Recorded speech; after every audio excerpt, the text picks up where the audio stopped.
This podcast is brought to you by Empor.top, the stories of top companies.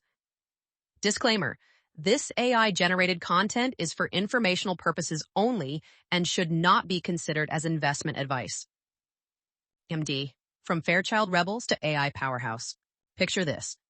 It's October 2022, and for the first time in its 53-year history, AMD's market capitalization surpasses Intel's. The company that spent decades as the perpetual underdog, the budget alternative, the one that almost died multiple times, is now worth more than the chip giant that once tried to crush it. Lisa Su, AMD's CEO, rings the opening bell at NASDAQ, marking a moment that would have seemed impossible just 8 years earlier when the company teetered on bankruptcy with a stock price barely above $2. This is the story of how a company founded by 8 Fairchild castoffs, led by a flamboyant salesman who nearly died in a Chicago street fight, became Intel's only real x86 competitor and transformed into a $200+ billion AI powerhouse. It's a tale of survival against impossible odds, of betting everything on architecture when the chips were down, pun intended, and of how the right leader at the right moment can resurrect a company from the ashes. The central question we're exploring isn't just how AMD survived. Plenty of semiconductor companies have managed that. It's how AMD thrived through multiple near-death experiences, fought toe-to-toe with Intel despite having a fraction of its resources, and positioned itself as a critical player in the AI revolution. This journey takes us from Jerry Sanders' legendary sales prowess and his real men have fabs philosophy through the dark days of Bulldozer to Lisa Su's architectural renaissance with Zen. We'll trace AMD through 5 distinct eras: the second source empire Sanders built in the 1970s and 80s, the Clone Wars where AMD fought for its right to exist, the brief golden age when Athlon ruled supreme, the catastrophic Bulldozer years that nearly ended everything, and finally, the phoenix-like rise under Lisa Su's leadership. Each era teaches different lessons about competition, innovation, and the brutal economics of the semiconductor industry. What makes AMD's story particularly compelling for investors is that it's not just about technology, it's about timing, strategy, and the power of focused execution. When Intel stumbled on its 10 nanometers process, AMD was ready. When the world needed high-performance computing for AI, AMD had the architecture. When NVIDIA's CUDA moat seemed impenetrable, AMD chose to champion open ecosystems. These weren't lucky breaks. They were strategic bets years in the making. The themes that emerge: survival through focus, the power of architecture as destiny, the importance of technical leadership, and the value of being the perpetual underdog, offer lessons that extend far beyond semiconductors. This is fundamentally a story about resilience, about how being number 2 forces innovation, and about why sometimes the best position in a market isn't to be the dominant player, but the hungry challenger. As we dive into Jerry Sanders' origin story, remember that AMD's DNA was forged in adversity from day one. That scrappy, never-say-die attitude that Sanders embodied would become the company's greatest asset through every crisis to come. The priest had already administered last rites. 18-year-old Jerry Sanders lay in a Southside Chicago hospital bed, his body broken from a savage beating by a street gang. The doctors didn't expect him to survive the night.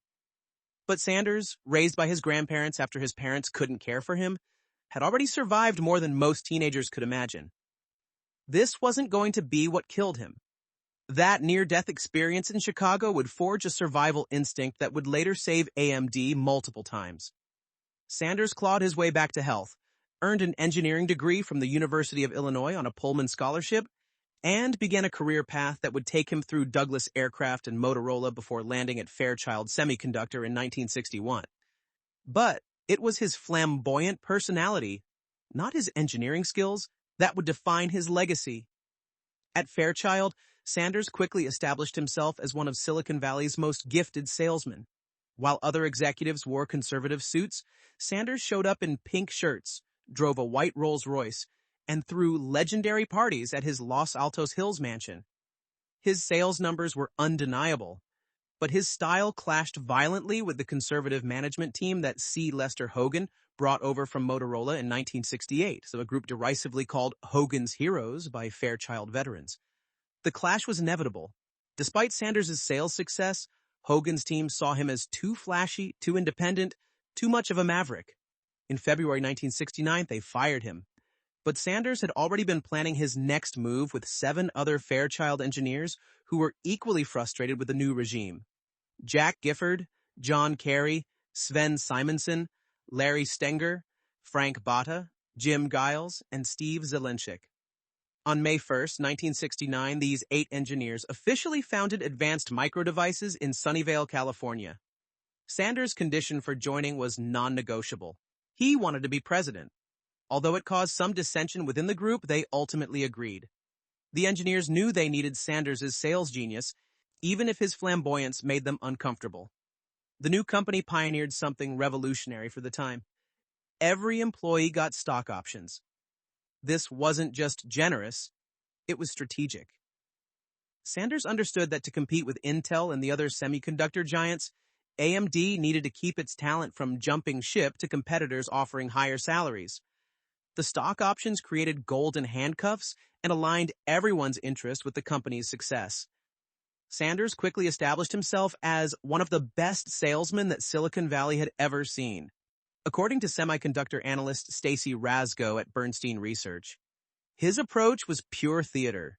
While competitors sent engineers to pitch products, Sanders would sweep into customer meetings like a Hollywood producer, selling not just chips, but a vision of partnership and possibility.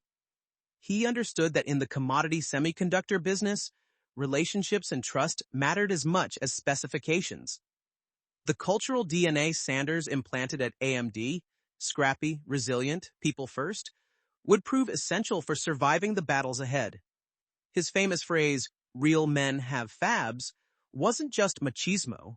It was a statement about controlling your own destiny in an industry where manufacturing capability determined competitive advantage.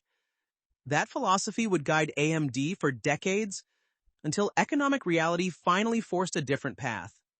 Sanders' combination of survival instinct, sales brilliance, and willingness to share success with employees created a company culture distinct from Intel's engineering-driven meritocracy.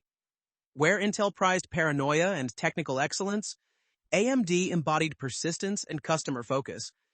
This difference would define the rivalry that was about to begin. A rivalry that started not as competition, but as partnership, with AMD serving as Intel's insurance policy in the emerging microprocessor market. The semiconductor industry of the early 1970s operated on a principle that seems quaint today. Customers demanded second sources. No company wanted to depend on a single supplier for critical components. What if the fab burned down? What if yields crashed? The rationale for having a second source was that semiconductor manufacturing processes were still fickle, and most semiconductor companies only had a single manufacturing plant. This reality created AMD's first real business opportunity. AMD kicked off making copies of linear ICs from National and Fairchild, with Jack Gifford, who would later become founding CEO of Maxim, persuading Sanders to start with linear chips because they were immediate money earners. But Sanders' genius wasn't in what AMD made. It was in how they numbered it. The really brilliant thing I did, Sanders recalled, was everybody else was using their own numbering system. I just said, no, we'll make an AM 741. Fairchild had a UA 741. National had an LM 101. I just said, we'll have an AM 101 and an AM 741. Sanders got letters from every lawyer in town, but you couldn't copyright the numbering system. The brilliance of this masterstroke was that distributors didn't have to explain what AMD's ICs did. Sanders' deal was simple. Plug it in. If it doesn't work, send it back. Like many deals conceived by Sanders, it was magnificently successful. But the real game changer came in 1979. IBM was developing its first personal computer and needed a microprocessor. Intel had won the design with its 8088 chip, but IBM's procurement policies required a second source. Intel needed a second source to produce its 8088 processor for IBM PCs, so it turned to AMD. This wasn't charity. Intel needed AMD as much as AMD needed Intel. In 1982, Sanders was responsible for a renegotiated licensing deal that would enable AMD to copy Intel's processor microcode to make its own x86 processors, a deal that eventually made the company the only real competitor to Intel. The open-ended legal language of the deal, carefully crafted by Sanders during marathon negotiation sessions, would become AMD's lifeline for the next decade. Sanders understood that whoever controlled x86 would control the future of computing, and he wasn't about to let Intel lock AMD out. The economics of this arrangement were beautiful for both parties, at least initially. IBM wanted to use the Intel 8088 in its IBM PC, but its policy at the time was to require at least two sources for its chips. Intel got IBM's business, AMD got guaranteed revenue as a second source, and IBM got supply chain security. Everyone won until Intel decided it didn't need AMD anymore. But Sanders wasn't just building a second source business. He was building a culture. The 1974 recession nearly broke AMD, but Sanders refused to follow the typical Silicon Valley playbook of mass layoffs. Through a period of stagflation in 1979, he refused to lay off AMD employees and instead took a leaf from the Japanese rather than engaging in the same rampant layoffs that had occurred at Fairchild earlier. Instead of reducing employees, he asked them to work Saturdays to get more done and get new products out sooner. This Japanese-inspired management philosophy wasn't just humanitarian, it was strategic. By keeping his engineering teams intact during downturns, Sanders ensured AMD could respond quickly when markets recovered. Employees responded with fierce loyalty. The company culture became legendary. When AMD hit quarterly milestones, Sanders would literally hand out $100 bills on the factory floor. Regular profit-sharing checks of $1,000 or more weren't uncommon during good quarters. The good times of the early 1980s seemed to validate Sanders' approach. AMD was making money hand over fist as a second source for Intel's 8086, 8088, and 80286 processors. The IBM PC and its clones were taking over the world, and everyone needed processors that AMD could legally manufacture and sell. Revenue grew from $100 million in 1979 to over $1 billion by 1984. But Intel was already planning its escape from the second source arrangement. In 1984, Intel internally decided to no longer cooperate with AMD in supplying product information to shore up its advantage in the marketplace, and delayed and eventually refused to convey the technical details of the Intel 80386. The 386 would be Intel's alone, or so Intel thought. What followed was a legal battle that nearly destroyed AMD. Sanders used the open-ended legal language of the deal to lead efforts for AMD to reverse engineer and clone Intel's 8086 processor. Intel successfully countersued AMD, which caused AMD's stock to collapse and nearly killed the company. But Sanders refused to give up. Years of testimony, arbitration, and appeals followed. AMD eventually won the right to produce x86 processors, but the victory came at enormous cost. By 1985, AMD had established itself as more than just a second source. It was a survivor. Sanders' philosophy of real men have fabs had kept AMD in the manufacturing game when others might have gone faiblesse. His people-first culture had created an engineering team willing to work miracles. And his sales genius had kept customers loyal even when AMD's products lagged Intel's in performance. But the real test was yet to come. Could AMD actually compete with Intel on technology, not just legal technicalities? The Clone Wars were about to begin. The arbitrator's ruling came down in 1992. AMD had the right to make x86 processors, but by then, Intel was already 3 generations ahead. While AMD's lawyers had been fighting in courtrooms, Intel's engineers had been advancing from the 386 to the 486 to the Pentium. AMD faced a brutal reality. Having the legal right to compete meant nothing if you couldn't match Intel's technical prowess. AMD's first attempt at an independently designed x86 processor, the K5, was supposed to launch in 1995 and compete with Intel's Pentium. Instead, it became a case study in how not to challenge a dominant incumbent. The K5 was late. catastrophically late.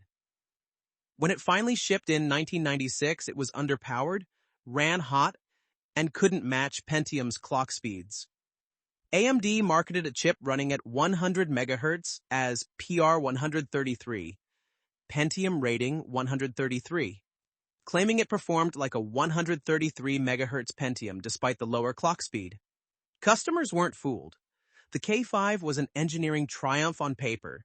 Its superscalar architecture was sophisticated, but in the market, it was a disaster. Sanders knew the K5 was a dead end. To keep pace with Intel, AMD needed a second design team and a new CPU design. In a move that would save the company, Sanders found both in a startup named NextGen. The acquisition, orchestrated with help from Bill Gates, who introduced NextGen's CEO ATIQ Raza to Sanders, cost AMD $857 million in stock, a massive bet for a company already struggling. NextGen, Inc. was a private fabless semiconductor company based in Milpitas, California, that AMD purchased on January 16, 1996. But what AMD got for that money was priceless. A nearly complete next-generation processor, the NX 686, and, crucially, the team that designed it. This included Greg Favor, NextGen's chief processor architect, and most importantly, Vinod Dham, the father of the Pentium, who had left Intel in 1995 to join NextGen. Dham came across NextGen, a boutique processor design company that was 8 years old, and joined as COO. The design engineering team at NextGen proved itself to be very capable, but the company did not have a chip that was bus-compatible with the Pentium, an important functionality that was needed to fit in the PC industry dominated by Intel. Dham, with his wide-ranging experience, did changes in NextGen's strategy, knowing that NextGen had to license intellectual property that would piggyback on infrastructure. Development of AMD's internal K5 successor was halted in favor of continuing from NextGen's NX 686 designs, eventually becoming K6. This wasn't just a technological pivot. It was an admission that AMD's internal teams couldn't keep up with Intel's pace of innovation. But Sanders didn't care about pride. He cared about survival. The K6, launched in April 1997, was everything the K5 wasn't.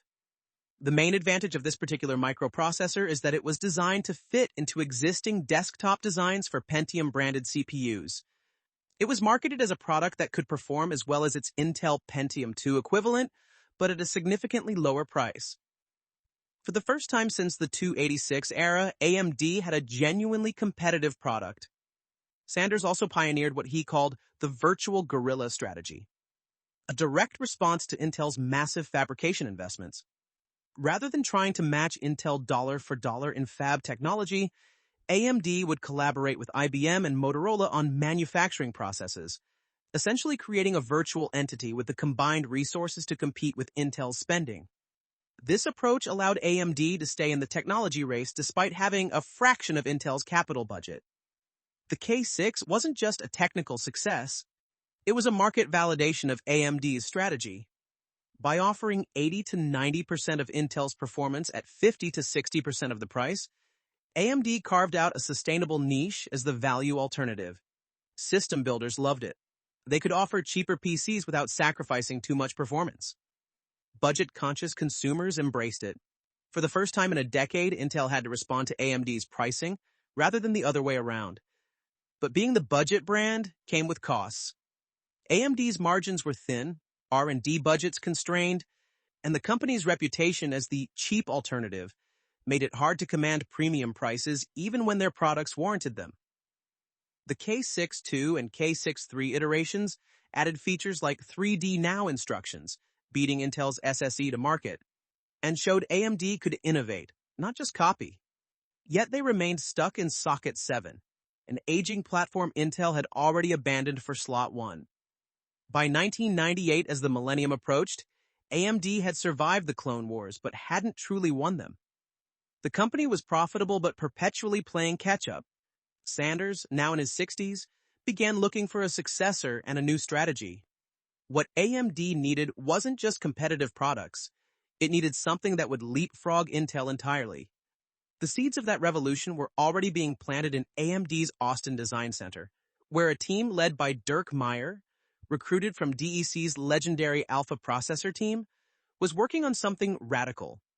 A processor that wouldn't just match Intel's best, but beat it. They called it K7, but the world would know it as Athlon. The room at AMD's Sunnyvale headquarters was packed with engineers on June 23, 1999, watching speed benchmarks scroll across the screen. When the final numbers appeared, spontaneous applause erupted. For the first time in the x86 processor's history, AMD had the unequivocal performance crown. The Athlon wasn't just competitive with Intel's best, it was faster. Jerry Sanders, never one for understatement, declared it the chip that would thoroughly wreck Intel's fun. The revolution had been years in the making. In 1998, Sanders had assembled a dream team that read like a who's who of processor design. Dirk Meyer came from DEC, where he'd worked on the Alpha 2-1064 and 2-1164, processors that were legendary for their performance. The next-gen K6 team brought their x86 expertise. Fred Weber contributed architectural innovations, and overseeing it all was the combative spirit of Sanders himself, who knew this was AMD's best shot at legitimacy. The partnership with Motorola announced in 1998 was about more than just technology. It was about creating what Sanders called a virtual guerrilla that would enable AMD to compete with Intel on fabrication capacity while limiting AMD's financial outlay for new facilities. AMD became the first commercial processor to utilize copper fabrication technology, giving them a manufacturing edge Intel wouldn't match for another year. But the real magic was in the architecture. The K7 featured a superscalar floating point unit that could execute 3 operations per cycle. Intel's Pentium III could only do 2. The Athlon's 200 MHz system bus, licensed from DEC's Alpha technology, doubled the speed of Intel's 100 MHz bus. Most importantly, Athlon could execute 9 x86 instructions per cycle compared to Pentium III's 5.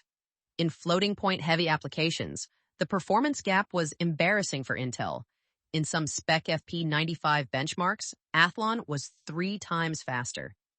When AMD released its first K7 Athlon processors to reviewers in June, something unexpected happened. Sure, there was already some buzz about the new CPU, but a Pentium III killer? Not likely.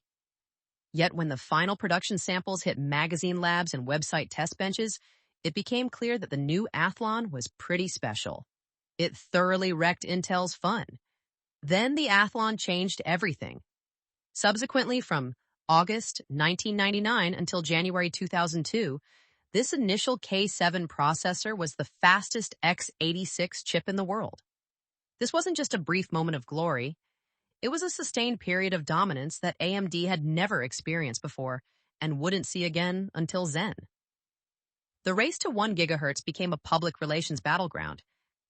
Both companies knew that being first to the psychological barrier would capture headlines and mind share. Just as Intel geared up to launch a 1 GHz Coppermine Pentium III in March 2000, AMD stole its thunder by launching the Athlon 1000. To really take the proverbial, it did it 2 days earlier, giving AMD the first 1000 MHz x86 CPU. Sanders milked the victory for all it was worth, taking out full-page ads proclaiming AMD's technological leadership. For the first time, OEMs like Compaq and IBM were featuring AMD processors in their high-end systems, not just budget models. Analysts say the Athlon, which will be used by Compaq, IBM, and other manufacturers in their most powerful PCs, is significantly faster than Intel's flagship Pentium III. The second-generation Athlon, codenamed Thunderbird, arrived in June 2000 with the L2 cache moved on die and running at full processor speed. Intel struck back with Coppermine, then AMD replaced the K7's old aluminum interconnects with copper and ran the L2 cache at the full speed of the CPU. The 2 ND generation Athlon Thunderbird processors could match and even beat the Coppermine Intel Pentium IIIs. Throughout this period, AMD was gaining something more valuable than market share: credibility. The company that had always been seen as the budget alternative was now the performance leader. Gaming enthusiasts, always influential in the PC market, were choosing Athlon over Pentium III, Technology websites were recommending AMD for the first time. The brand perception was shifting. In 2000, recognizing he needed a successor, Sanders recruited Hector Ruiz from Motorola's semiconductor products sector to serve as AMD's president and COO, grooming him to become CEO. Ruiz, who would officially take over as CEO in 2002, inherited a company at the peak of its powers. AMD's stock price had risen from under $15 in early 1999 to over $90 by mid-2000. Revenue was growing rapidly. The company seemed unstoppable, but even as AMD celebrated its greatest triumph, Intel was preparing its response. The Pentium 4, with its radical net-burst architecture, was about to launch. More ominously, Intel's teams in Israel were working on something that would eventually become the core architecture. And inside AMD, debates were raging about the successor to K7. The choices made in those debates would determine whether AMD's moment of glory would last or become just a brief interruption in Intel's dominance. The AMD engineering team gathered in Austin faced a decision that would define computing for the next 2 decades. It was 2000, and while Athlon was crushing Pentium 3 in benchmarks, everyone knew the real battle was coming. 64-bit computing. Intel was betting everything on Titanium, a clean slate architecture developed with HP that would abandon x86 compatibility. AMD's engineers had a different idea. Extend x86 to 64 bits while maintaining full backward compatibility. It seemed like the safer choice, but if Intel's Titanium succeeded, AMD would be left behind forever. Fred Weber, AMD's CTO, championed what became known as x86-64, later renamed AMD 64. The elegance of the solution was its simplicity. Add 64-bit registers and addressing to the existing x86 architecture, but ensure every 32-bit program would run without modification. When AMD unveiled the specification in 2000, Intel dismissed it as a hack. 3 years later, Intel would be licensing it. On April 22, 2003, AMD released Opteron, AMD's x86 server and workstation processor line, and was the first processor which supported the AMD 64 instruction set architecture. Unlike the Titanium chips, the AMD 64-bit processors run legacy x86 code seamlessly and natively. The market's response was immediate and brutal to Intel's ambitions. The Opteron gained rapid acceptance in the enterprise server space because it provided an easy upgrade from x86. Companies didn't need to recompile their software, retrain their staff, or re-architect their systems. They could drop in Opteron servers and get immediate benefits: more memory addressing, better multiprocessor scaling, and often superior performance to Intel's Xeon processors. The technical advantages were compelling. In a variety of computing benchmarks, the Opteron architecture demonstrated better multiprocessor scaling than the Intel Xeon. This is primarily because adding another Opteron processor increases memory bandwidth, while that is not always the case for Xeon systems, and the fact that the Opterons use a switched fabric rather than a shared bus. Each Opteron had its own integrated memory controller, a radical innovation Intel wouldn't copy until 2009. Meanwhile, Titanium was struggling. When first released in 2001 after a decade of development, Titanium's performance was disappointing compared to better established RISC and CISC processors. Software had to be completely rewritten. Compilers were immature, and the promised performance advantages rarely materialized in real-world applications. The crown jewel of AMD's 64-bit strategy came in desktop form with Athlon 64, launched in September 2003. For enthusiasts and gamers, it offered something Intel couldn't match: native 64-bit capability with perfect 32-bit compatibility, integrated memory controller for lower latency, and often superior gaming performance. The marketing was simple. The future is 64-bit, and AMD is already there. Under the influence of Microsoft, Intel responded by implementing AMD's x86-64 instruction set architecture instead of IA-64 in its Xeon microprocessors in 2004. This was perhaps the ultimate validation. Intel, the x86 inventor, was now licensing technology from AMD to stay relevant. The industry had chosen AMD's vision of 64-bit computing over Intel's. Shortly after the Opterons launched in early 2003, AMD quickly rose to 5% share of server shipments. In the second quarter of 2006, which was nearly 3 years before the Nehalem Asion revamp, AMD peaked at 26.2% share of server CPU sockets sold in a quarter. For a brief moment, more than 1 in 4 servers sold worldwide had AMD inside. But even as AMD celebrated its architectural triumph, storm clouds were gathering. Intel's response came in 2006 with Core 2 Duo, based on the Israeli team's mobile architecture scaled up for desktop. Core 2 didn't just match AMD, it demolished it. Intel had learned from Pentium 4's failure and AMD's success, creating an architecture that was both power-efficient and devastatingly fast. AMD's counter-move would prove catastrophic. The $5.4 billion acquisition of ATI in October 2006 was strategically sound. The future was clearly in integrated graphics and heterogeneous computing. But the timing and price were devastating. AMD took on massive debt just as it needed every dollar for CPU development. Worse was coming. The bulldozer architecture, AMD's successor to K10, represented a fundamental bet on the future of computing. The design team believed that future workloads would be heavily threaded, so they optimized for throughput over single-thread performance.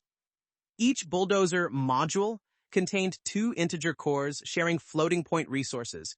A design AMD insisted gave them more cores per die. When Bulldozer launched in 2011, it was a disaster. Single-threaded performance, still crucial for most applications, was worse than the previous generation. Power consumption was astronomical. Clock speeds couldn't reach targets. Intel's Sandy Bridge, launched the same year, was superior in every metric that mattered. AMD's stock price, which had reached $42 in 2006, collapsed to under $2 by 2012. The financial crisis of 2008 to 2009 had forced AMD to make an existential choice.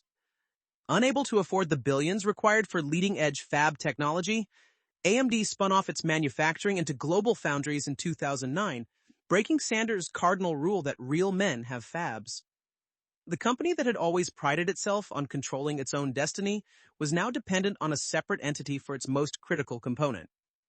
By 2014, AMD was in crisis. Bulldozer's derivatives, piledriver, steamroller, excavator, had failed to close the gap with Intel. Server market share had essentially vanished. The company was burning cash, carrying $2.5 billion in debt, and widely expected to go bankrupt or be acquired. The only bright spots were the console wins. PlayStation 4 and Xbox One both used AMD chips, providing steady but low-margin revenue. It was into this catastrophe that Lisa Su stepped as CEO in October 2014. An MIT-trained engineer who had spent time at Texas Instruments, IBM, and Freescale, Su inherited a company that had lost its way. But hidden in AMD's labs was a project that would change everything. A new architecture called Zen, led by Jim Keller, the legendary engineer who had designed the original Athlon. The question was whether AMD would survive long enough to bring it to market.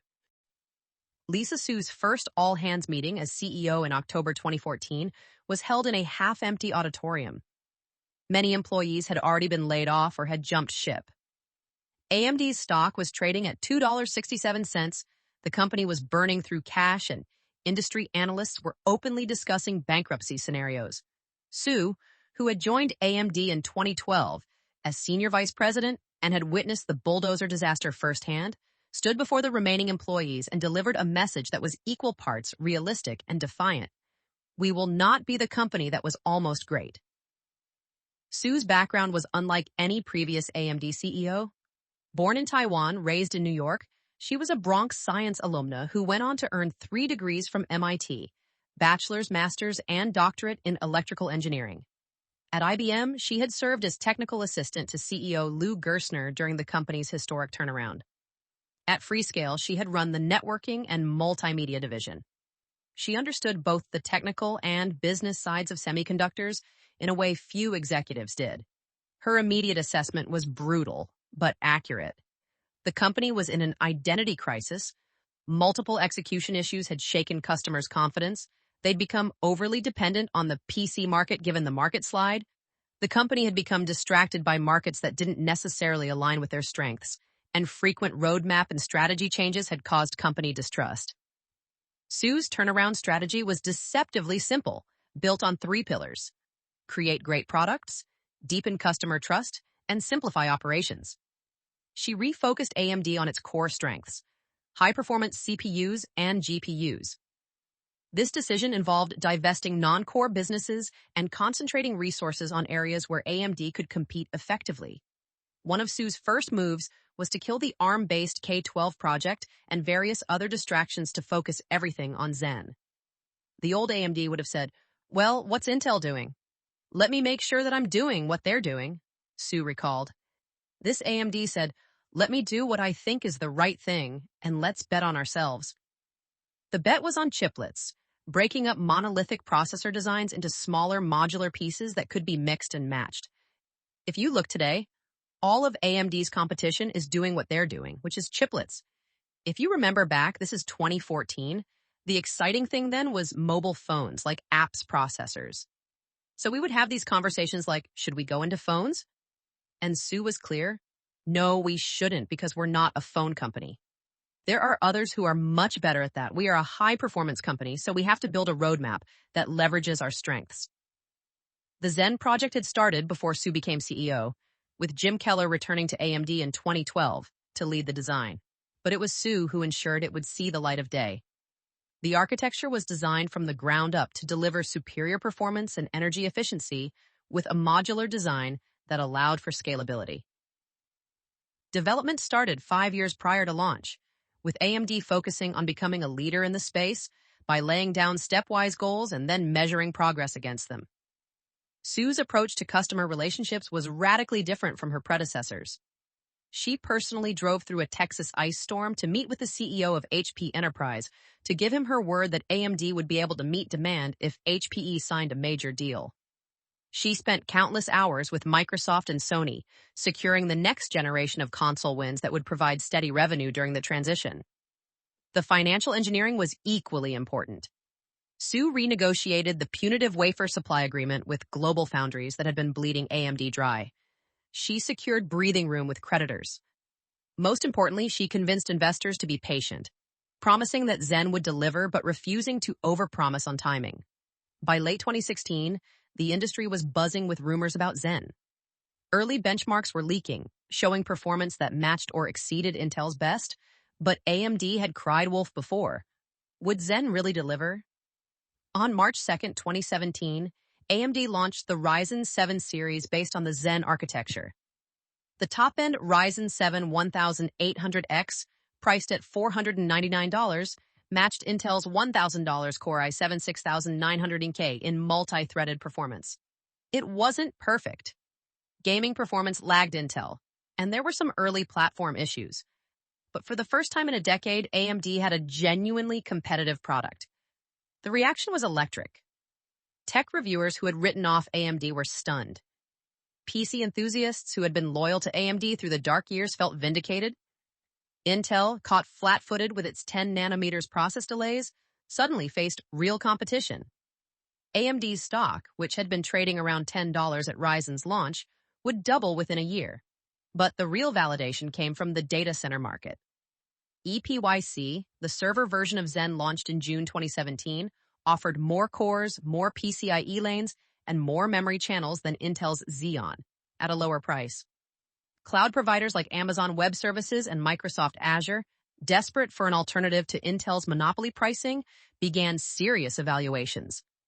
By the end of 2017, AMD had gone from near death to viability. Revenue was growing, losses were shrinking, and most importantly, the roadmap was solid.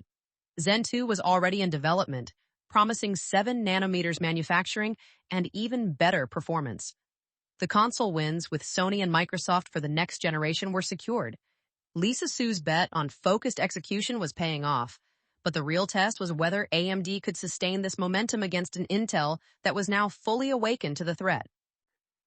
The morning of November 7th, 2019, Lisa Su stood before a packed auditorium at AMD's Next Horizon event in San Francisco. Behind her on the massive screen was a single number, 64. Today, she announced with characteristic understatement, We're launching the world's first 64-core x86 processor for the data center. The room erupted. Intel's best Xeon topped out at 28 cores. AMD hadn't just caught up, they had lapped the competition. The road from Zen's 2017 launch to this moment had been methodical, almost surgical in its precision. Where the old AMD might have declared victory after Zen 1's relative success, Su's AMD treated it as merely the first step. In Zen 1, they were like, okay, that's pretty good. Zen 2 was better, Zen 3 was much, much better. Each generation fixed the previous generation's weaknesses while pushing the envelope further. Zen 2, based on TSMC's 7 nanometers process paired with AMD's chiplet-based architecture, wasn't just an iterative improvement, it was a generational leap. In August 2019, the EPYC 7002 Rome series processors launched, doubling the core count per socket to 64, and increasing per-core performance dramatically over the last generation architecture.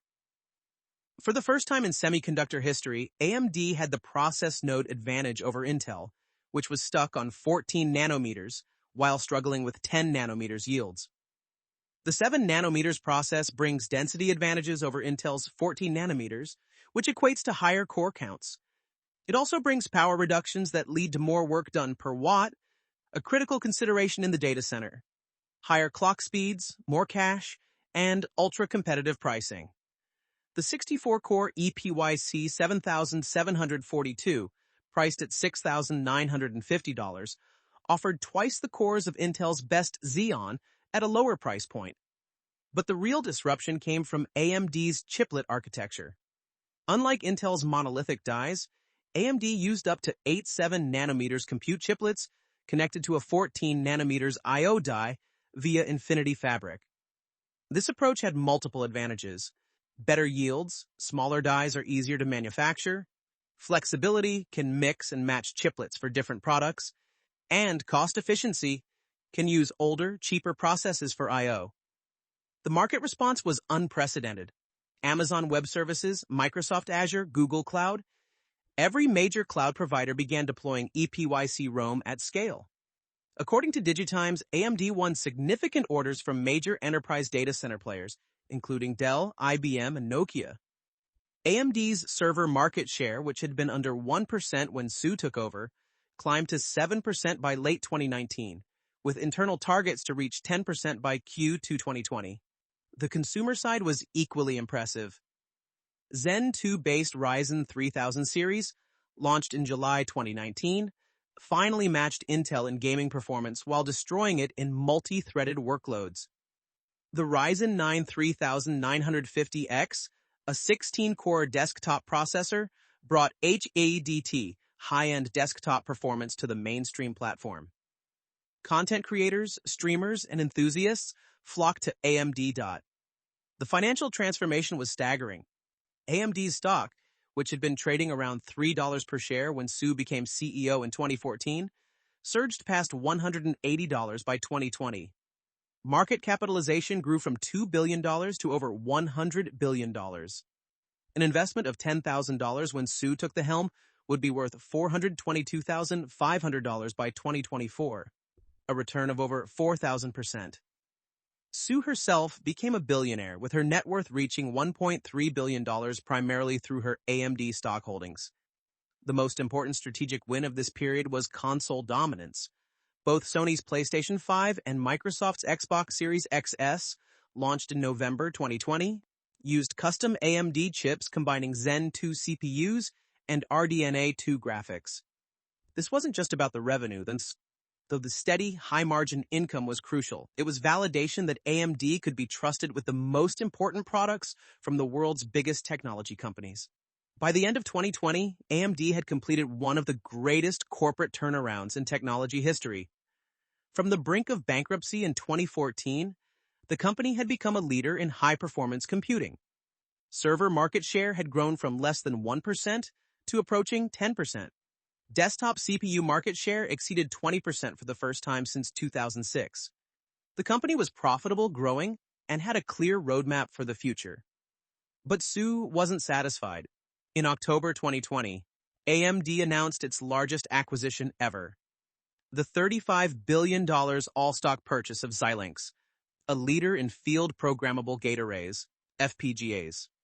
The deal, which would close in February 2022 after becoming a $49 billion transaction due to AMD's rising stock price, wasn't just about diversification. It was about positioning AMD for the next computing revolution. Artificial intelligence. The timing seemed perfect. AMD had momentum, Intel was struggling with manufacturing issues, and the semiconductor industry was entering a new golden age driven by AI, cloud computing, and digital transformation.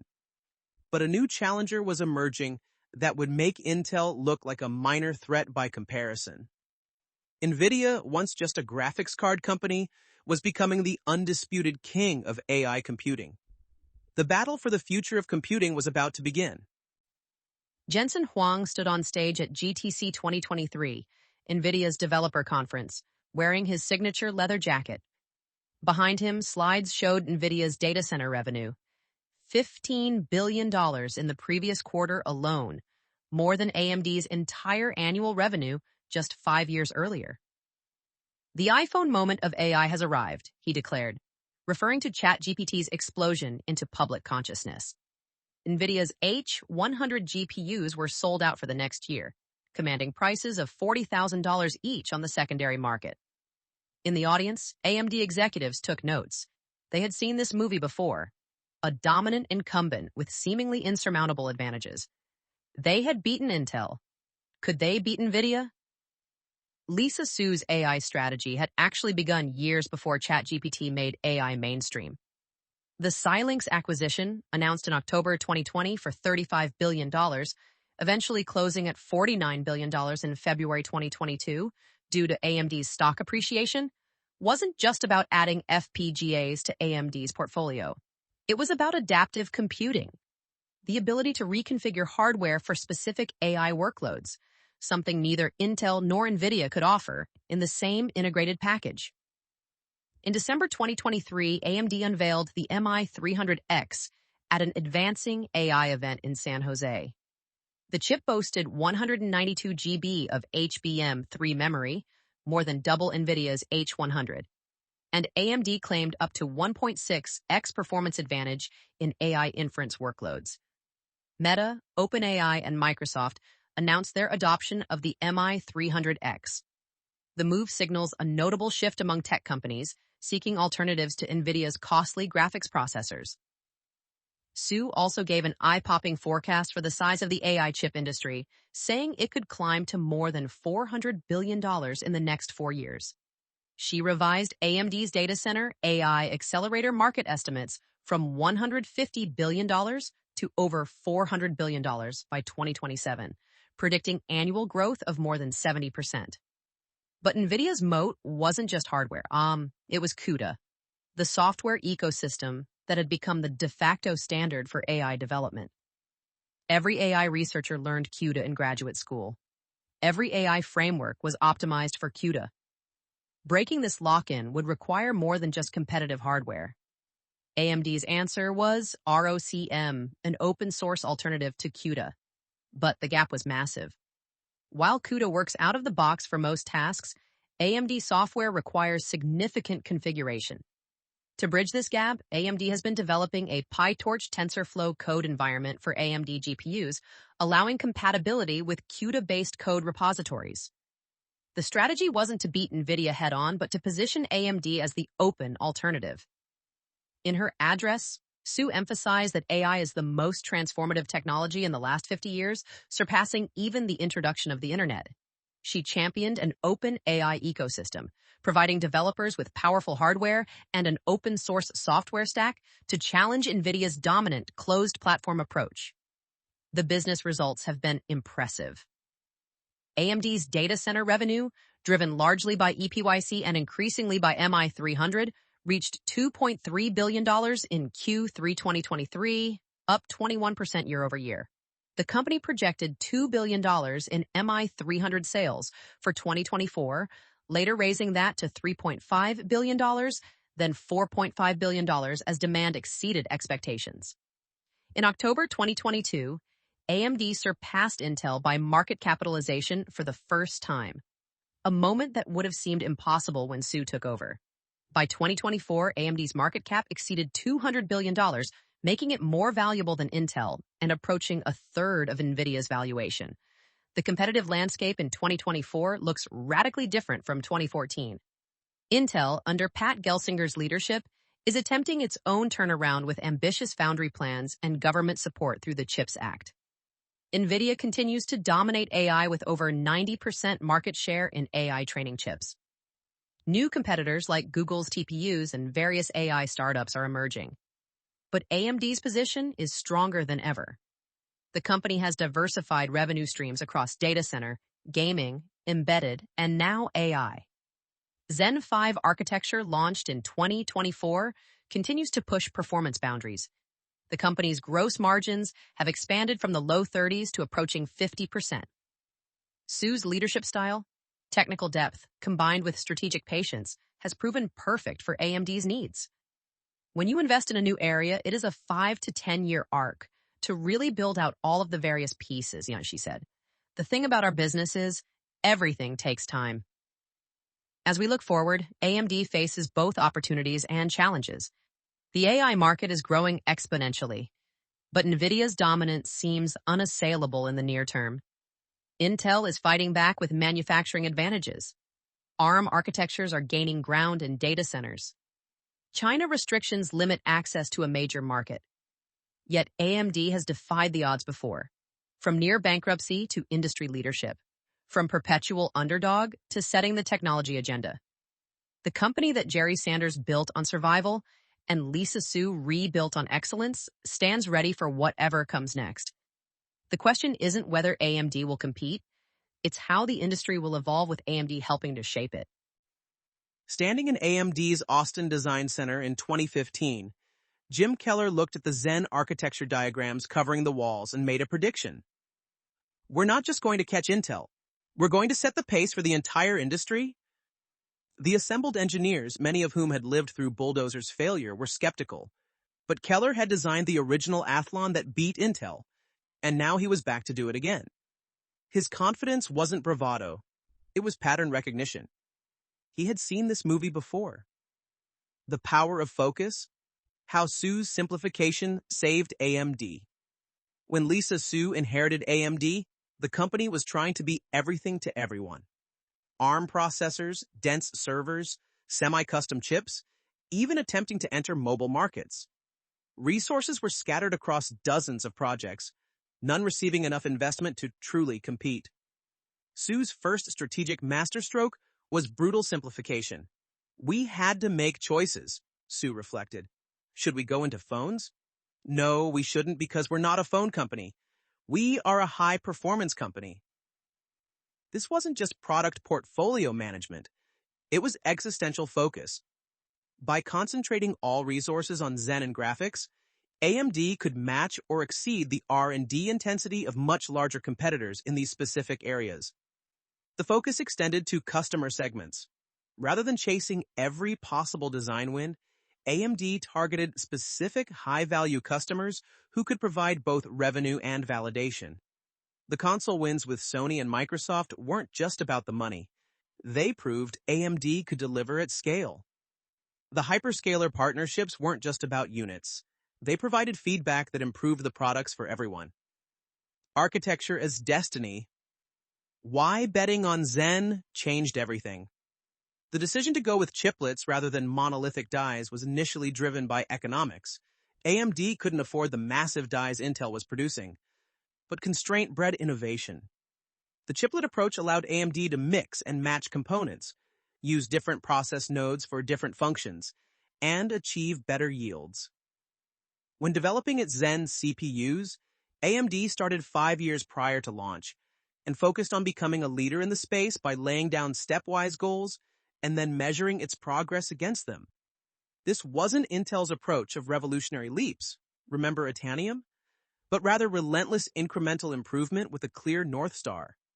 The modular Zen architecture allowed AMD to scale from 4-core laptop chips to 64-core server monsters using the same basic building blocks. Intel, with different architectures for different markets, couldn't match this efficiency. By Zen 3, AMD had achieved what seemed impossible: leadership in performance per watt, absolute performance, and manufacturing efficiency simultaneously. The second source survivor. From Intel's junior partner to peer competitor, AMD's origin as a second source supplier taught crucial lessons about competing with a dominant incumbent. You don't need to be better at everything. You need to be good enough at most things and superior at a few critical dimensions. For decades, that dimension was price. Under Su, it became innovation. The transformation from fast follower to technology leader required fundamental changes. AMD had to stop asking, "What is Intel doing?" and start asking, "What should we be doing?" The shift from reactive to proactive strategy was cultural as much as technical. Engineers who had spent careers reverse engineering Intel products were now setting industry standards. Managing through crisis, Sanders's no-layoff philosophy versus modern restructuring. Jerry Sanders' refusal to lay off employees during downturns created legendary loyalty but also financial strain. Lisa Su's approach was more surgical, targeted reductions in non-core areas while protecting critical talent. The contrast illustrates how management philosophy must evolve with company maturity. During the 2014 to 2017 turnaround, Su had to balance employee morale with financial reality. Unlike Sanders's across-the-board belt-tightening, Su cut deeply in some areas while investing heavily in others. The key was transparency. Employees understood the strategy and could see their work contributing to the turnaround. Strategic partnerships, console wins as stable revenue base. The PlayStation and Xbox design wins provided AMD with something invaluable during the turnaround: predictable revenue. While margins were lower than selling discrete products, the steady cash flow allowed AMD to invest in R&D without worrying about quarterly volatility.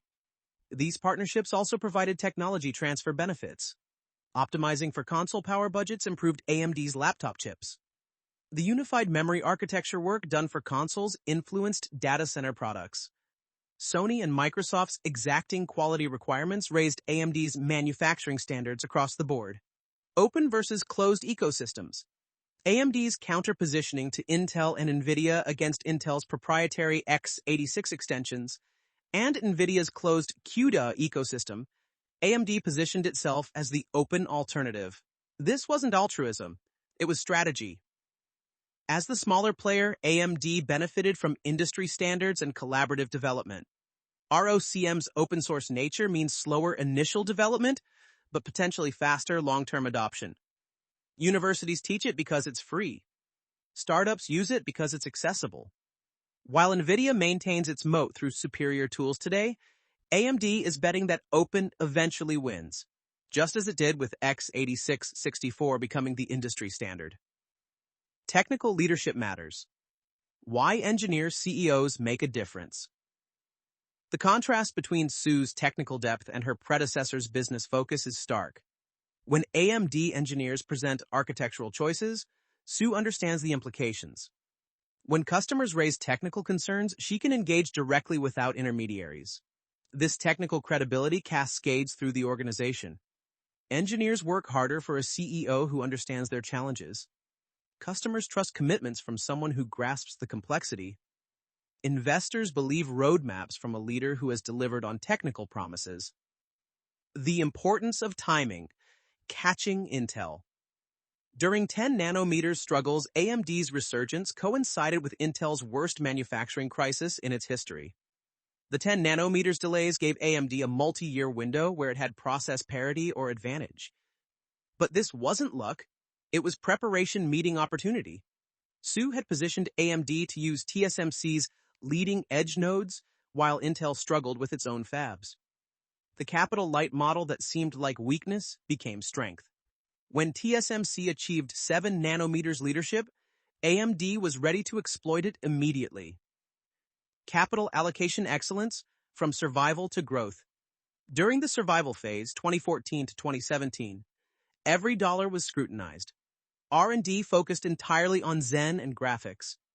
Marketing was minimal. Executive compensation was largely stock-based. The discipline forced by poverty created habits that persisted even after success. As cash flow improved, AMD didn't go on spending sprees.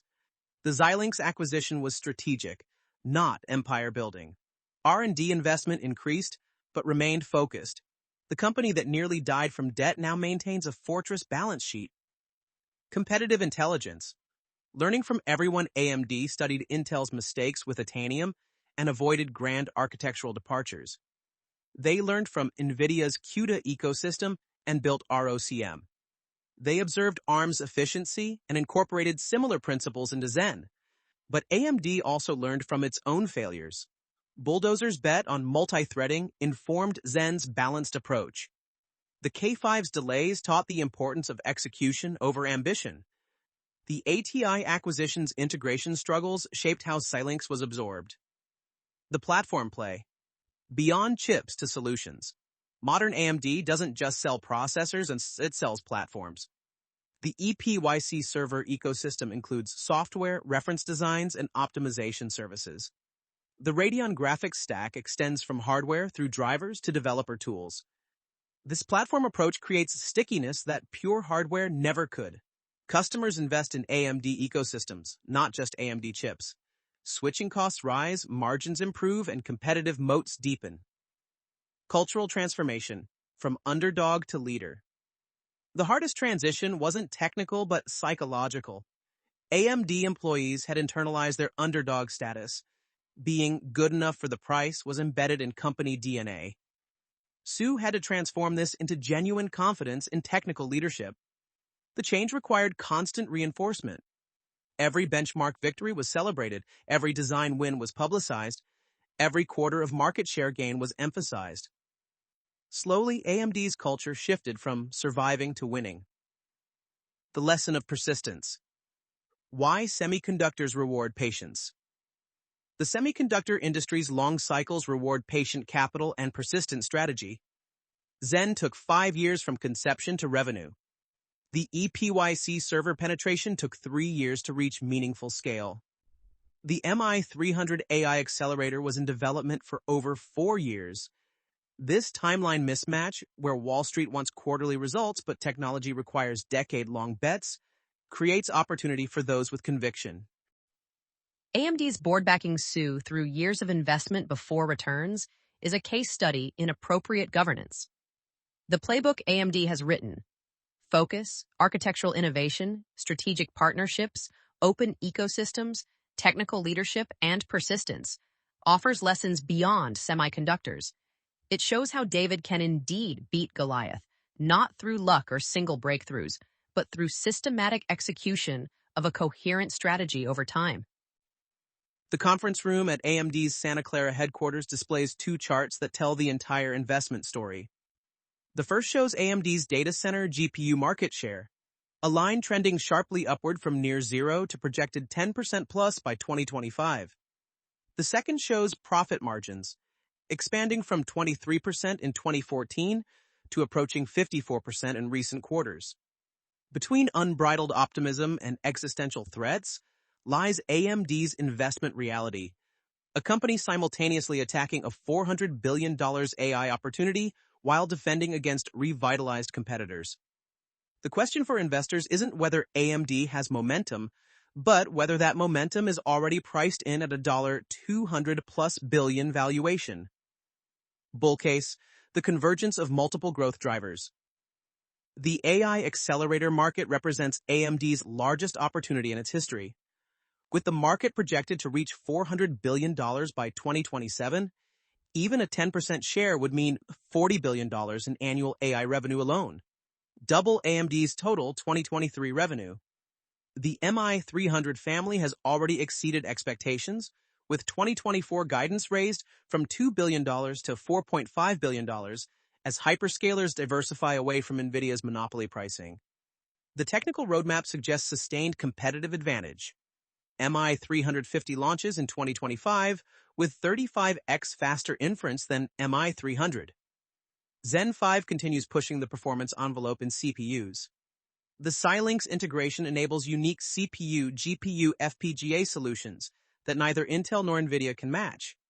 AMD is the only company that can provide complete compute solutions from edge to cloud x86 dominance in servers continues to strengthen. AMD's EPYC processors have grown from less than 1% server market share to approaching 20%, with runway to reach the historical peak of 26%. Each percentage point of server share represents roughly $1 billion in high-margin revenue. Intel's manufacturing struggles and strategic confusion provide multi-year tailwinds. The diversified revenue model provides resilience. Gaming consoles offer steady baseline revenue through the decade. Embedded markets via Xilinx generate predictable high-margin streams. PC markets are recovering from the post-COVID hangover. No single customer or market represents over 25% of revenue. Manufacturing advantages via TSMC partnership continue. While Intel struggles with its IDM model and ambitious foundry plans, AMD enjoys access to leading-edge nodes without capital burden. TSMC's 3 nanometers and 2 nanometers roadmap gives AMD visibility to performance leadership through 2027. Valuation remains reasonable relative to growth. At roughly 40x forward earnings, AMD trades at a discount to NVIDIA, 60x, while growing faster than Intel, 15x. The P/G ratio under 2.0 suggests growth isn't fully valued. Sum of the parts analysis implies significant upside if AI execution continues. Bear case. Structural challenges in a brutal industry. NVIDIA's AI moat may be insurmountable in the near term. CUDA's ecosystem advantage grows stronger with each deployed system. Developers trained on CUDA resist change. NVIDIA's R&D budget for AI alone exceeds AMD's total R&D spending. The H200 and Blackwell architectures suggest NVIDIA isn't slowing innovation.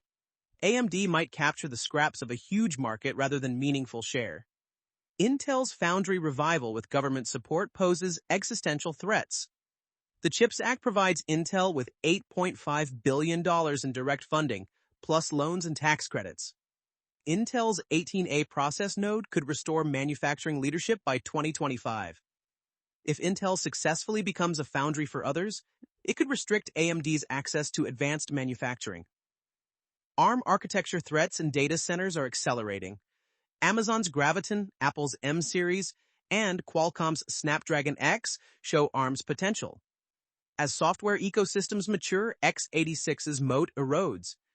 AMD could win the x86 war against Intel, only to lose the architecture war to ARM. Cyclical semiconductor exposure remains painful.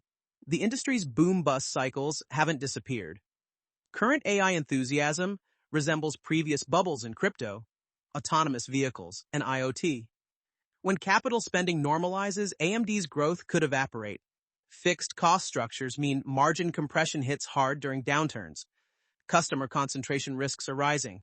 The top 10 customers represent over 50% of data center revenue. Losing a single hyperscaler would devastate growth narratives. These customers have bargaining power and internal chip development programs. Amazon, Google, and Microsoft all designed custom silicon now. China restrictions eliminate a massive market. The U.S. government's expanding entity list removes roughly 20% of AMD's addressable market. Chinese competitors like Huawei design around restrictions. The geopolitical situation could worsen, further limiting growth. Execution risks multiply with complexity. Integrating Xilinx while competing in AI while maintaining CPU leadership while supporting gaming platforms stretches management attention. Any stumble, product delays, quality issues, supply chain problems could break investor confidence. Competitive dynamics, the three-front war against Intel. AMD maintains temporary advantages that are narrowing. Intel's Sapphire Rapids and Emerald Rapids have closed the gap in servers. Meteor Lake shows competitiveness in laptops. If Intel 18A succeeds, AMD loses its process advantage. However, Intel's cultural and strategic challenges provide continued opportunity. Against NVIDIA, AMD faces a dominant incumbent with accelerating advantages. NVIDIA's gross margins above 70% allow massive R&D investment. The software ecosystem gap widens despite AMD's efforts. However, NVIDIA's monopoly pricing creates customer eagerness for alternatives. Against the ARM ecosystem, AMD must defend x86's relevance. Software compatibility remains x86's moat, but it's eroding. cloud-native applications are largely architecture agnostic. However, AMD's ability to provide complete solutions from CPU to GPU to FPGA offers differentiation.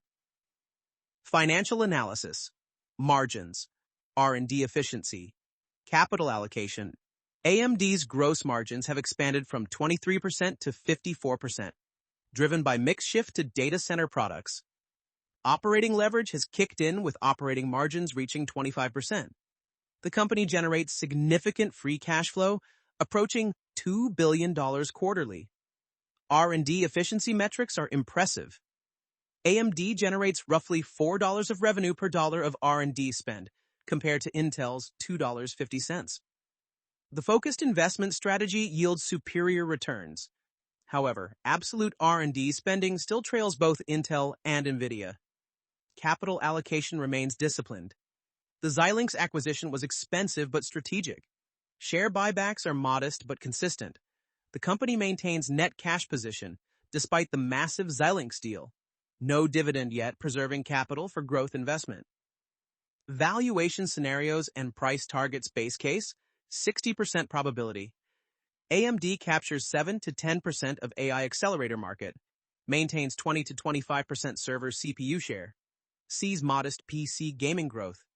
This implies 2027 revenue of $40 billion, EPS of $8, suggesting fair value of $240-280 per share at 30-35x earnings.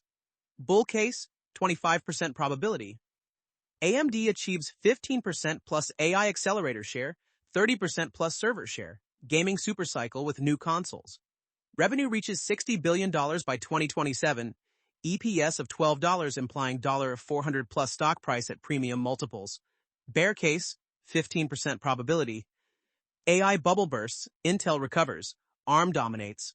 Revenue stagnates at $25 billion, margins compress, EPS peaks at $4. Stock re-rates to 20x earnings, implying $8100 price target. Risk-reward assessment. The asymmetric opportunity favors bulls but requires execution perfection.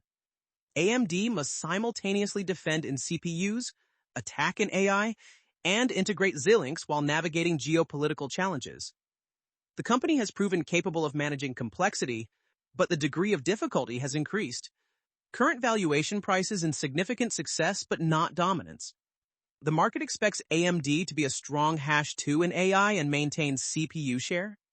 Beating these expectations requires either NVIDIA stumbling or Intel failing. Possible but not probable. For long-term fundamental investors, AMD represents a call option on AI democratization.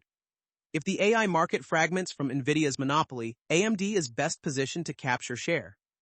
If x86 maintains data center relevance, AMD continues taking share from Intel. If neither thesis plays out, downside is significant, but not catastrophic given diversified revenue.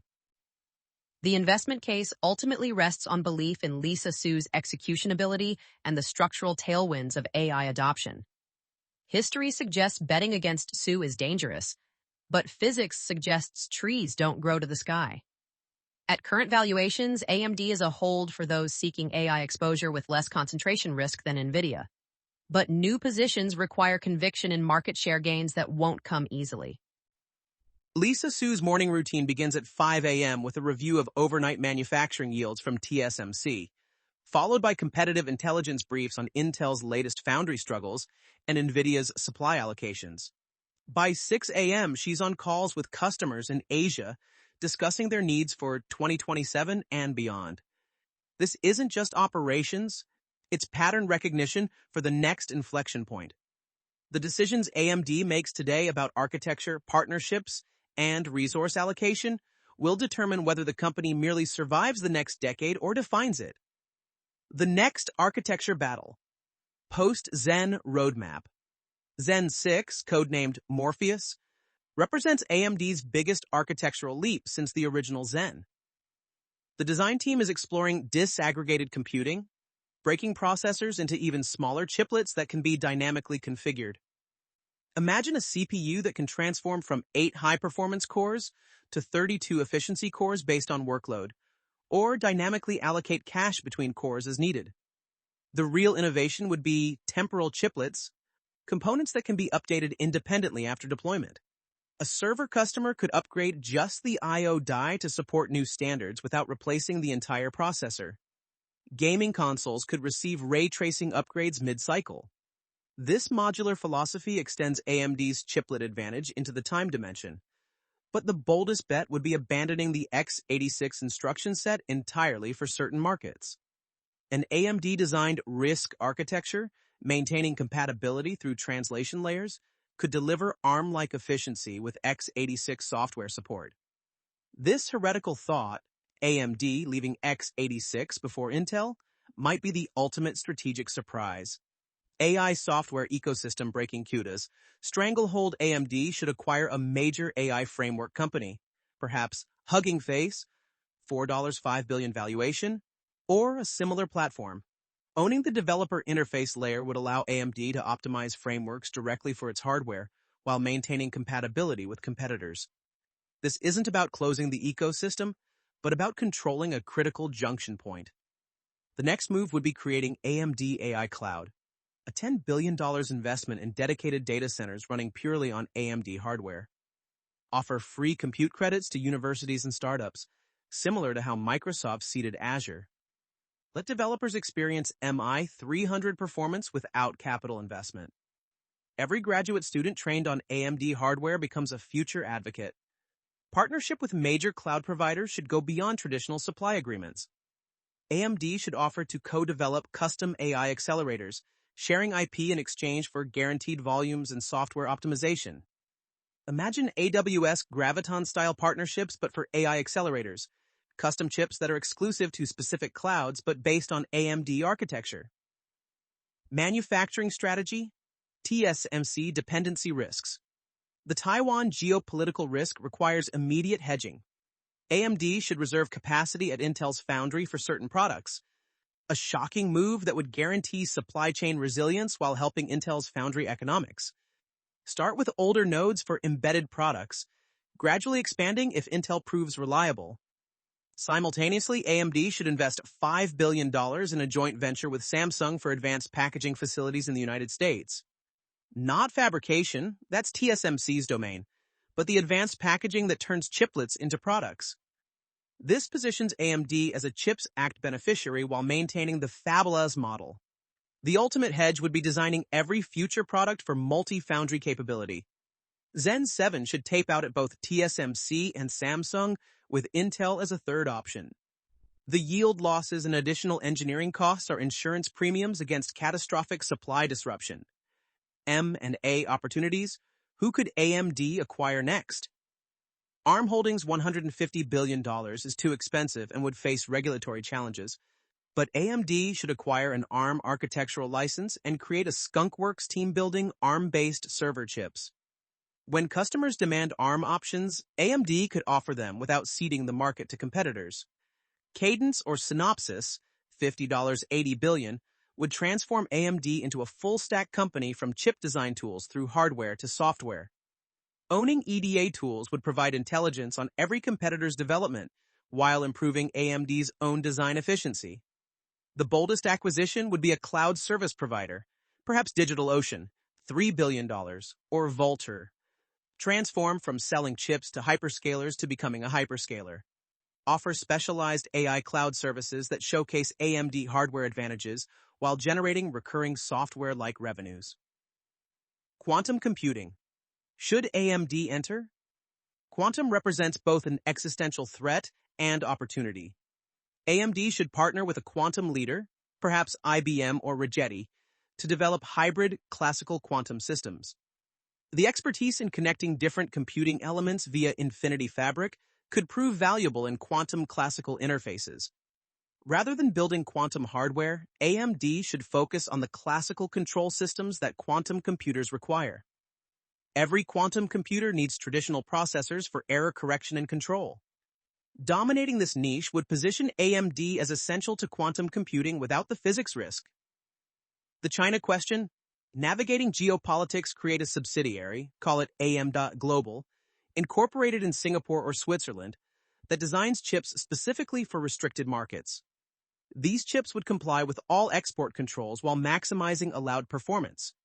Staff it with non-US persons to minimize regulatory complexity. Develop indigenous Chinese partnerships that go beyond simple sales. License older architectures to Chinese companies, collecting royalties while avoiding direct sales restrictions. Help create competitors that are dependent on AMD IP rather than developing independent solutions.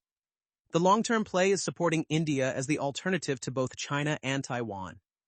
Invest in Indian engineering centers, partner with Indian foundries as they emerge, and build the ecosystem that will provide leverage in future negotiations. Leadership succession. Life after Lisa Susu has built a deep bench, but AMD needs a public succession plan to avoid Intel's leadership chaos. The likely internal candidates, Forrest Norrod, Data Center, Mark Papermaster, CTO, or Victor Peng, President, should receive increasing public exposure to build investor confidence. The ideal successor might come from outside and perhaps someone like Jim Keller, returning for a CEO role, or a seasoned executive from Apple or Tesla who understands integrated hardware-software systems. The key is maintaining engineering leadership while adding scale management experience. AMD should create an Office of the Chairman structure, with Su becoming chairman while a new CEO handles operations. This provides continuity while allowing fresh perspectives. Su's technical credibility and relationships would support the new leader through the transition. The 2030 vision. AMD as computing infrastructure. By 2030, AMD shouldn't be a chip company but a computing infrastructure provider. Every autonomous vehicle needs processors. AMD should own that market. Every AI model needs training. AMD should provide not just chips, but complete solutions. Every metaverse experience needs rendering. AMD should define those standards. The strategic North Star should be becoming impossible to avoid, not through monopoly but through ubiquity. Intel tried to be dominant. NVIDIA tries to be essential. AMD should aspire to be everywhere. The company that nearly died 3 times could become the foundation of digital infrastructure. This requires cultural transformation from product-focused to platform-focused thinking. Stop measuring success by benchmarks and start measuring by customer outcomes. Stop competing on speeds and feeds and start competing on solutions and ecosystems. The contrarian bet. Commoditizing AI. While everyone chases AI performance leadership, AMD should pursue radical cost reduction. Create AI accelerators that are 10x cheaper rather than 10% faster. Enable AI at the edge, in cars, in phones, in everything. Make AI inference so cheap that it becomes a standard feature rather than premium capability. This mirrors AMD's historical strategy. Democratize technology that others keep premium. x86-64 made 64-bit computing universal. Affordable multi-core brought parallelism to consumers. Now, make AI ubiquitous through aggressive cost optimization. The ultimate expression would be giving away basic AI accelerators to seed the market, monetizing through software and services. Imagine free MI 400 chips for any startup willing to develop on AMD platforms. The loss leader strategy that built gaming consoles could build AI ecosystems. The survival imperative, preparing for the next crisis. AMD must institutionalize paranoia without paralysis. Create a red team that constantly wargames disasters. TSMC invasion, NVIDIA breakthrough, Intel recovery, market collapse. Each scenario needs a playbook prepared in advance. Financial fortification means maintaining higher cash reserves than seems necessary. The next crisis won't announce itself in advance. AMD should run with 18 months of operating expenses in cash, even if it depresses returns. Survival trumps optimization. Most importantly, AMD must resist the hubris that destroyed Intel's dominance. Stay hungry despite success. Remain paranoid despite leadership. Keep innovating despite comfort. The moment AMD believes it has won is the moment it starts losing. The path forward requires balancing aggression with prudence, innovation with execution, ambition with realism. AMD has proven capable of resurrection. Now it must prove capable of sustained leadership. The decisions made in the next 24 months will determine whether AMD becomes the defining technology company of the 2030s or merely another chapter in Intel and NVIDIA's stories. As this is a historical analysis piece focused on AMD's journey from founding through 2024, the recent news section would typically be populated with the latest developments at the time of reading. Key areas to monitor include Q4 2024 earnings and 2025 guidance. AMD's most recent quarterly results and forward guidance would provide critical insights into AI accelerator adoption rates, data center momentum, and competitive dynamics with Intel and NVIDIA. AI product announcements, updates on MI350 development, ROCm software improvements, and customer wins in the AI space would indicate AMD's progress in challenging NVIDIA's dominance. Competitive moves from Intel's 18A process node progress, NVIDIA's Blackwell architecture performance, and any major strategic shifts from either competitor would impact AMD's strategic position. Geopolitical developments, changes in U.S.-China technology restrictions, CHIPS Act implementation progress, and Taiwan Strait tensions would affect AMD's operations and market access. Major customer announcements, hyperscaler commitments, new console developments, or enterprise adoption trends would signal AMD's market trajectory for the coming years. Essential long-form articles on AMD history. The rise and fall of AMD. TechSpot's comprehensive history. AMD versus Intel, a historic rivalry. AnandTech's technical retrospective. Jerry Sanders and the foundation of AMD, Computer History Museum archives. Lisa Su's transformation of AMD, Harvard Business School case study. Lisa Su interviews and profiles, Stanford Graduate School of Business. View from the top. Conversation with Lisa Su Fortune. How Lisa Su saved AMD. Inside the Turnaround, MIT Technology Review, profile of Lisa Su's engineering leadership. Stratechery, Ben Thompson's interview with Lisa Su on solving hard problems. Technical deep dives on architecture. Zen, the architecture that saved AMD. IEE microanalysis. From bulldozer to Zen, AMD's architectural journey. Chips and cheese. Understanding AMD's chiplet strategy. Semi-analysis report. The CDNA architecture and AI acceleration. AMD technical papers. Books on semiconductor industry history. Inside Intel by Tim Jackson. Context for the AMD-Intel rivalry. The Pentium Chronicles by Robert Caldwell. Intel's perspective on the processor wars. Crystal Fire by Michael Reardon. The Invention of the Transistor and Birth of Silicon Valley. The Chip by T.R. Reid. How the Microprocessor Changed the World. Financial Documents and Analyst Reports. AMD Investor. Relations. Annual Reports, 10Ks, Quarterly Earnings. Mercury Research, CPU Market Share Data. John Petty Research, GPU Market Analysis. IDC and Gartner, Server and Data Center Processor Reports, Key YouTube Channels and Video Resources. Gamers Nexus, Detailed AMD Processor Reviews and Analysis Level 1. Techs, Enterprise and Server-Focused AMD Coverage. Adored TV, Historical Analysis of AMD versus Intel Competition. Moore's Law is Dead. Industry Rumors and Strategic Analysis. Industry Publications and Websites. SemiWiki. Deep Technical Analysis of Semiconductor Technology. The Next Platform, Data Center and HPC Coverage. Serve. The Home. Server Hardware Reviews and Analysis. EE Times. Semiconductor Industry News and Analysis. Academic Papers and Research. The x86-64 Instruction Set Architecture. AMD's Technical Documentation. High-Performance Microprocessor Design. IEEE Publications on CPU Architecture. The Economics of Semiconductor Manufacturing. Various academic journals.